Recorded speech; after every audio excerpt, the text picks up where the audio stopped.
Welcome to yet another of my exciting videos, in this case episode 8 of my Star Trek The Original Series episode breakdown video series. In this video I'll be looking at Season 2, episodes 42 to 47 of Star Trek The Original Series or Generation to identify historical references which can be used to determine the original history of the Star Trek universe. The episode order I'm using is the production order. In order to understand the development of the history or vision of Star Trek, we need to study the episodes in the order they were written. While I'm uncertain of the exact writing order, the production order is about as close as I can confirm. The episode order information as broadcast is also included. Special thanks to the transcripts which can be found on the Circuses site. When Gene Roddenberry created Star Trek back in 1966, he had a vision which remained basically consistent over the following 3 years. The animated series and early movies retained this consistency in the most part. When The Next Generation was released in 1987, Gene's vision had changed and the past needed to change in order to be consistent with this new vision. This video series will look at the original vision of Star Trek, starting with the earliest source material. Any historical facts from later sources which contradict the earlier references will be assumed to be in error. Minor changes in nomenclature can be, of course, excused. The Trouble With Tribbles is the 15th episode of the second season. It was the 42nd episode produced. Its star date is 4523.3 and its original air date was the 29th of December 1967. We discover for the first time, to the best of my memory, that the Federation runs deep space stations. In this case it's called K7. This is not a starbase and does not seem to be around a planet. It seems to be a Klingon outpost, perhaps an outpost monitoring the Klingon border. It's still run by the Federation. It's probably close to the Klingon border and seems to be placed based on a treaty signed between the Federation and the Klingons. 23 years prior to this episode, which would probably be 2242, the Federations and Klingons fought a battle which was inconclusive. The battle seemed to be over a planet, Sherman's planet. I assume this was not a major conflict as the planet was presumably uninhabited at the time. Sherman's planet was a planet which both the Federation and Klingons claimed and earlier fought a battle over. A treaty was signed and the side which could develop the planet most efficiently gets to keep it. Very unusual treaty. We discover in this episode the Federation has something called a Federation Undersecretary in charge of agricultural affairs for this quadrant, or perhaps for this planet. Quadro triticale is a type of wheat. Food seems to be a rather important topic in the Federation. We first discover the Tribbles in this episode. They reproduce rapidly and don't like Klingons. We discover in the episode that the Klingons, probably due to the treaty, can request shore leave at Deep Space Station K7. The Klingons have been on their ship for 5 months, and there seems to be no women on board that ship, which may be unique to this type of ship, as women are seen on Klingon ships later. In the episode, the Klingons mention a Regulan bloodworm, which I assume is native to a planet or system called Regulus. We discover in this episode that the Klingons have something called a Klingon High Command. We get a lot of minor details in this episode, but the key one was the Battle of Donut 5 was fought in 2242 between the Federation and Klingons. It must have been on the border between the two nations, and the cause was a habitable planet called Sherman's Planet. We know there was a possible Federation Romulan skirmish in 2240 and again in 2245. This may have occurred in 2242 and may have been or continued between 2240 and 2245. This may have continued until 2264, but it would have been a very low-intensity war, perhaps a Cold War of some description with raiding. The skirmish ended when the Organian Peace Treaty was signed. We know the Organians stopped the war in 2264, so perhaps the treaty was signed in 2264, and all the minor loose ends were tied up, which included Sherman's planet in that treaty. The other point of interest is Deep Space Station K7. This seems to be on the border between the Federation and the Klingons and is in the middle of space, or at least not orbiting any planet. It could be orbiting a star, but this is very unclear and there is no evidence to suggest this is the case. The Klingons mention a Regulan bloodworm, which I assume is native to a planet or system called Regulus. There is a planet called Regulus which is human but not part of the Federation when Pike was commanding the Enterprise. I assume by now it was part of the Federation and may be close to the Klingon border to allow a Klingon to know about it and also to know about Regulan bloodworms. Bread and Circuses is the 25th episode of the second season. It was the 43rd episode produced. Its stardate is 4040.7 and its original air date was the 15th of March 1968. In this episode we discover the Federations have survey ships. In this case we are shown the SS Beagle. We later learn the crew are not up to the same standard as full Federation officers. This does seem rather odd, but the script says so, so it must be true. The crew consists of 44 men, and the captain was Captain R.M. Merrick, who Kirk knew at the Academy. Merrick joined the merchant fleet and must have ended up in the survey team, so I assume this survey ship is surveying for economic causes or reasons. The Beagle was destroyed 6 years ago, which is about 2259. We're introduced to Planet 4, Star System 892, and it is a Earth-like planet with a pre-nuclear civilization on it. A crew member from the Beagle is mentioned, in this case William B. Harris. The Prime Directive is mentioned. This is the second time it's mentioned, earlier in episode 38 in Season 2. I'm uncertain why the SS Beagle's survey required the Prime Directive to be enforced. The only explanation is because it was lost, then the Enterprise is considered the first ship to contact the planet. This could mean the Prime Directive was not in effect in 2259. Based on the captain's log, we discover that the planet that the Enterprise is orbiting is a Roman Empire analogy. The key takeaways from this episode is the Federation has survey ships, in this case SS Beagle, which is probably an economically motivated survey ship, that is that it's part of the civilian service. Planet 4, Star System 892, was surveyed 6 years ago, or in 2259, and no ship ventured in this direction for that period. This must be beyond the borders of the Federation. The planet was a perfect copy of Earth, but stuck in a Roman type of civilization. The Prime Directive is mentioned, no identification of self or mission, no interference with social development of said planet. It's possible this was put into place after 2259, which is why the Beagle was able to contact the inhabitants of the planet.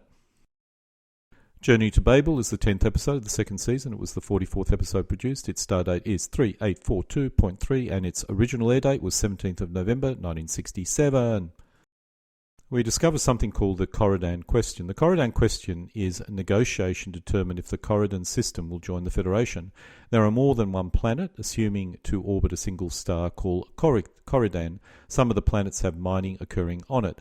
It's clear the Federation deals with space-faring civil systems who may not be in the Federation. It's also possible other non-members look to the Federation to assist in negotiation. We meet Spock's parents in this episode, Sarek and Amanda. Amanda is a Earthwoman. While we never see the planetoid of Babel, it's a neutral area for negotiation purposes. It's probably not too far from Vulcan, but it must be outside or close to outside Federation space. The last is a guess, but if it's neutral, it does seem reasonable. I'm not certain what a planetoid is. As the Federation has artificial gravity, it may be a small planet. We learn that Spock has not seen his parents for the last 4 years, which means he must have gone to Vulcan in 2261. We learn Spock has a disagreement with his father Sarek 18 years ago, when Spock devoted himself to Starfleet. This would have been in 2247. This was the same year of the Vulcanian expedition, which Kirk may have been part of. As Spock reported to Pike from 2252 onwards, it's possible he began his Starfleet studies in 2247. But assuming about 3 years of study, it seems reasonable he would have needed more than 4 years of service to get to a number one position. On the other hand, it's possible, it's just this sequence of event is a little bit unlikely, but he is a Vulcan and he is superior in many ways. Should be noted Kirk completed his study in 3 years, which was a record. The standard period may have been longer, at least 4 and possibly 5. Promotion to the second highest rank on a capital ship must have taken years to achieve, so Spock may have done something extraordinary to achieve it. We learn in the episode that the Vulcans are supposedly pacifist. While this seems reasonable if we look at the original series, the latter Star Trek series seem to imply otherwise. This could explain why the Vulcans did not expand and focused on trading. They did have at least one starship in the Federation, so not everyone believed in this pacifism. We learn that Sarek is 102 years old, which means he was born shortly after the Federation was formed in 2161 and just before the SS Archon was destroyed at Beta 3. We get a number of non-human races in this episode. One of them, or one of the non-human species, is the Tellarites. It's unclear if the Tellarites are part of the Federation or not, but I have to assume that they probably are. We learn in this episode that Spock had a pet shellac when he was young. It's uncertain how old Spock was at the time he got the shellac. We know he was 7 years old when the shellac died in the alternate timeline, based on a later animated series episode. In the episode, the ship attacking the Enterprise could reach Warp 10. However, this was only possible because it was a suicide ship of some description. It's interesting this was achieved, even in such an unusual configuration. We discover the Vulcans have a method of killing someone called Tal Shaya. As a pacifist race, I'm uncertain why they have this knowledge. We learn both Spock and Sarek have a blood type of T negative, obviously unique to the Vulcans. We also discover another non-human race in this episode, the Rigelians, who apparently are similar to Vulcans in terms of blood type. This shows a much later view of what they looked like. They don't look much like Vulcans to me. We also meet another non-human species, the Andorians. Again, it's unclear if they are a member of the Federation or not. It does seem likely that they are part of the Federation. I think this could be the first time they're introduced to the series. In the episode, we discover Spock was tormented by his schoolmates when he was 5 years old because he was a half-breed. Not very logical, I would assume. I'm uncertain what year that was.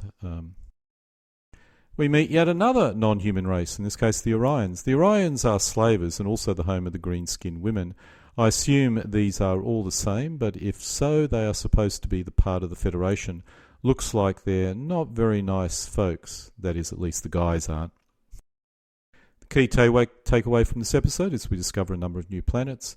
Corridon system, which consists of more than one planet, assuming to orbit a single star called Corridon. Some of the planets have mining occurring on it. Not a Federation planet, at least at this point. Babel, which is a planetoid. It's a neutral area used for negotiation. It's probably not too far from Vulcan, but it must be outside or close to outside Federation space. We discover a number of non-human species, starting with the Tellarites. It's unclear if the Tellarites are part of the Federation or not, but they must have a home system, so there must be another planet here. We also discover another non-human race, the Rigelians, who are similar to Vulcans in terms of blood type. Again, they must have a home planet, so another planet. We meet another non-human species, the Andorians. Again, it's unclear if they're part of the Federation or not, but it does seem like, once again, they need a home planet. We meet yet another non-human race, the Orions. The Orions are slavers and also the home of the green-skinned women. I assume these are all the same, but if so, they're supposed to be part of the Federation. Yet it's mentioned they are neutral. We have already identified that planet in earlier episodes, and perhaps the planet has always been a non-Federation and neutral planet. I think from memory there are a number of planets in the system, some of which are human, some of which are not. So there could be a bit of confusion in this particular system. We also learn in this episode that Spock has not seen his parents for the last 4 years, which means he must have gone to Vulcan in 2261, or perhaps his parents dropped into Earth and said hello. We learn Spock has a disagreement with Sarek 18 years ago, which would make it 2247. This was the same year of the Vulcanian expedition, which Kirk may have been part of. We also learn Sarek is 102 years old, which means he was born shortly after the Federation was formed in 2161 and just before the SS Archon was destroyed at Beta 3. We learn that the Vulcans are supposedly pacifist. A Private Little War is the 19th episode of the second season. It was the 45th episode produced. Its stardate is 4211.4 and its original air date was 2nd of February 1968. In the episode we're shown a new planet, the name of which is never mentioned. As Klingons are around, this is possibly between the Federation and Klingons. For simplicity I'll call it Apella, but that's not its real name. The planet is not part of the Federation, has a primitive Stone Age culture on it, and is subject to the Federation-Klingon Treaty. The Enterprise has a second Doctor, at least in this episode, called Benga, who is an expert on Vulcans because he was an interned on a Vulcan ward. In the episode, a treaty is mentioned. I have to assume this is the Organian Treaty. Kirk visited this planet 13 years ago in 2252. This was the year Spock started reporting to Pike and several years after the Vulcanian expedition in 2247. The episode covers a couple of fairly minor points. We discover a new planet, which I'm temporarily calling Apello, or perhaps the Garden of Eden, as McCoy describes it. Kirk visited this planet 13 years ago in 2252. The Gamesters of Triskelion is the 16th episode of the second season. It was the 46th episode produced. Its star date is 3211.7. Its original air date was 5th of January 1968. In the episode, we're once again introduced to yet another planet, in this case an uninhabited planet, called Gamma 2. We also finally discover the planet of the Providers, which is 11.63 light years from Gamma 2. It's a trinary system and called M24 Alpha, and the planet is called Triskelion. The Providers were originally humanoid, but after eons developed into a pure mental race with only a brain-like core remaining. This would have taken a long time, perhaps a billion years, unless they accelerated by the use of genetic engineering. Key takeaways from this episode is we have 2 new planets and an uninhabited planet called Gamma 2 and a very ancient planet called Triskelion, on which there is an ancient mentally based race called the Providers. The evolution to such a form may have taken a long time. My wild guess is 1 billion years. Obsession is the 13th episode of the second season. It was the 47th episode produced. Its star date is 3619.2 and its original air date was 15th of December 1967. In this episode, we get another uninhabited planet, in this case called Argus 10, which has valuable deposits of tritanium on it. We discover that tritanium is 20 times as hard as diamonds. We discover in the episode Kirk served on the SS Farragut under Captain Garovic. While on the ship, Kirk encounters the gas creature in 2254. Nearly half the crew and the captain were annihilated. Kirk was one of the survivors. We discover in the episode, as earlier mentioned, Kirk served under Captain Garovic. He was Kirk's commanding officer from the day he left the Academy. The gas creature is capable of space travel and was last encountered over 1,000 light years away. We discover another starship name, in this case the USS Yorktown, which is of the same class as the Enterprise. We get yet another planet, in this case Theta 7. This is a Federation inhabited planet, most likely a human colony, as medical supplies are being transported to it. The planet the SS Farragut was attacked by the gas creature was Tychos star system, uninhabited planet 1,000 light years away from Argus 10. We discover in this episode that an antimatter explosion is really big. Key takeaways from this episode is another uninhabited planet called Argus 10, which has valuable deposits of tritanium on it. We get another planet, in this case Theta 7. This is a Federation inhabited planet, most likely a human colony, as medical supplies are being transported to it. The planet the SS Farragut was attacked was Tycho star system, an uninhabited planet 1,000 light years away from Argus 10. Kirk served on the USS Farragut under Captain Garovic. While on the ship, Kirk encountered the gas creature in 2254. Nearly half the crew and the captain was killed. Kirk was one of the survivors. Kirk served under Captain Garovic. He was Kirk's commanding officer from the day he left the Academy. We discover another starship, the USS Yorktown. It's pretty certain that it's the same class as the Enterprise, so we get another of the Constellation-class starships. Many of the latter Star Trek movies and shows do not align with the original vision of the series. This is common in real history, as later historians attempt to change the past in order to justify their beliefs in the present. As I personally enjoyed the original vision of Star Trek, I would really hope future TV shows and movies would go back to its original roots. However, I doubt that will ever occur. And so this concludes episode 8 of my Star Trek, the original series episode breakdown video series, in this case covering season 2, episodes 42 to 47. Alle guten Dingen kommen zu einem Ende.